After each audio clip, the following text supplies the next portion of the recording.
2023 के अंदर इंडिया के स्पेस टेक्नोलॉजी अपने अवाम को, अपनी पब्लिक को एक गिफ्ट देने वाली चंद्रयान मिशन 3 की शक्ल में। पाकिस्तान का 2023 जो है वो 2022 से भी बुरा नजर आ रहा है। जनाब, इस साल को अगर तारीख याद रखेगी तो मईशत की तबाही के हवाले से याद रखेगी, तारीखी महंगाई से याद रखेगी, डिफॉल्ट के खतरे। भाई दो कंट्रीज इजराइल और यूएई ने इंडिया से कहा कि भाई हम आपको मिलकर स्पेस टेक्नोलॉजी के अंदर सुपर पावर बनाने जा रहे हैं। शहबाज शरीफ साहब तो कह रहे हैं कि हमें तो अंदाजा ही नहीं था कि मुल्क का इतना बेड़ा गर्क हो गया और मुल्क डिफॉल्ट की तरफ जा रहा है। वो फेल हुआ था तो हम पाकिस्तानियों ने ट्विटर पे बैठ के उन्होंने ट्रोल किया था, लेकिन इस चीज़ को नहीं देखा था कि हमारे पास ऐसा कुछ है ही नहीं। पाकिस्तान अपनी तारीख के नाजुक तरीन दौर से गुजर रहा है।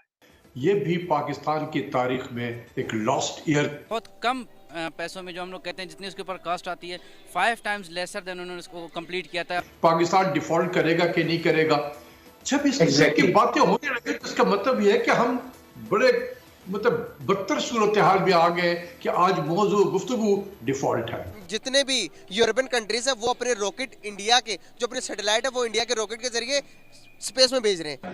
पाकिस्तान की जो डाउन स्लाइड गई है उसका हम तस्वर ही नहीं, हमने कभी पहले किया ही नहीं था कि इस तरह की सूरत हाल भी हो जाएगी पाकिस्तान के अंदर कि हमें मेडिसिन का रॉ मटेरियल मंगवाने के लिए हमारे पास पैसे नहीं होंगे। चंद्रयान 2 लॉन्च किया था, अभी उसका धचका नहीं पाकिस्तानियों से बर्दाश्त हो रहा। हेलो फ्रेंड्स, जय हिंद। हिंदुस्तान स्पेशल में आपका स्वागत है दोस्तों। इसरो समेत कई अंतरिक्ष एजेंसियों के लिए वर्ष 2023 काफी व्यस्त होने वाला है। नए साल में कई अंतरिक्ष यान पृथ्वी से छोड़े जाएंगे, जबकि एक हमारे सौर मंडल के रहस्यों को लेकर वापस आएगा।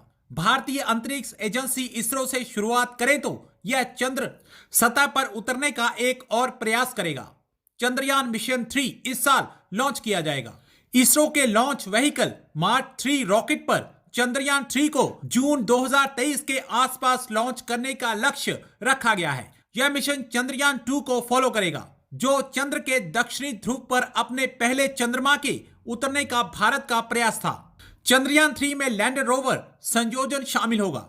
अब इसरो द्वारा 2023 में चंद्रयान 3 मिशन के लॉन्च होता देख पाकिस्तानी मीडिया काफी हैरान परेशान है और ये चर्चा कर रहा है कि भारत इस बार चंद्रयान मिशन 3 सक्सेसफुली पूरा करेगा। 2023 के अंदर इंडिया के स्पेस टेक्नोलॉजी अपने अवाम को, अपनी पब्लिक को एक गिफ्ट देने वाली चंद्रयान मिशन 3 की शक्ल में।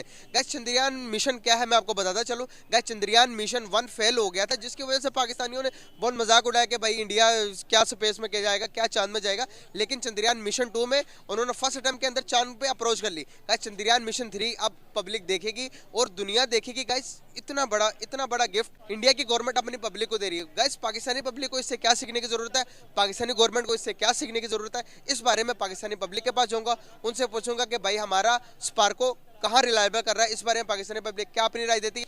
इंडियन चंद्रयान 1, चंद्रयान 2, अब चंद्रयान 3 हर साल अपनी जो आवाम होती है उसको गिफ्ट की सूरत पर मून मिशन पे भेज दिया जाता। भाई अगर मैं बात करूं चंद्रयान 1 जो फेल हो गया, चंद्रयान 2 मिशन उन्होंने 1 अटेम्प्ट के अंदर ही कंप्लीट कर लिया। अब चंद्रयान 3 हर साल के अंदर इस तरह की न्यू इनोवेशन करने जाता है इंडिया। क्या ऐसा समझते हैं कि स्पेस मिशंस कितने ज़रूरी है किसी भी मुल्क के लिए? एक्चुअली ये है कि सबसे पहले हमें ये देखना होगा कि स्पेस मिशन हो क्यों रहे हैं, उसकी रीज़न क्या है। सबसे बड़ी बात यह है, रीज़न तो ये होनी चाहिए कि हमारे पास उसमें कंपटीशन की बजाय वहाँ पर कोऑपरेशन होना चाहिए। आप मुल्कों में कोऑपरेट करवाएं, आप अपनी इतनी सैटेलाइट को बेहतर करें कि दुनिया आपसे फ़ायदा उठाए।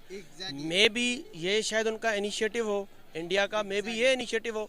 हम हर बात को, चूंकि हम पाकिस्तानी होने के नाते हर बात को नेगेटिव तौर पर लेते हैं और परसेप्शन हमारी हमेशा से ही नेगेटिव रही है, तो मैं समझता हूँ वो इसलिए चाह रहे हैं कि शायद आगे जाके वो कोऑपरेशन करें वर्ल्ड के साथ, ना कि उनका कोई कंपटीशन करने का इरादा है।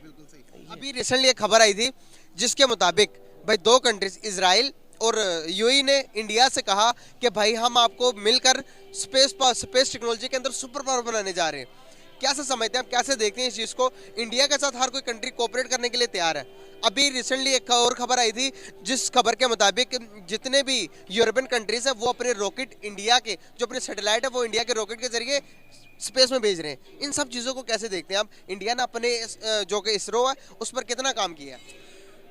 सबसे पहली बात मैं ये कहूँगा कि इंडिया की जो लेबर है वो स्किल्ड है स्किल्ड लेबर होने की वजह से हर बंदा उस पर खर्च करने के लिए तैयार है, हर बंदा इन्वेस्ट कर रहा है इंडिया के साथ। नंबर 2 जो है ना, इंडिया की जीडीपी बहुत अच्छी जा रही है। इस वक्त इंडिया 5वां कंट्री बन चुका है पूरी वर्ल्ड में जीडीपी के हिसाब से, जो कि इकोनॉमी के हिसाब से वो 5वां कंट्री बन चुका है।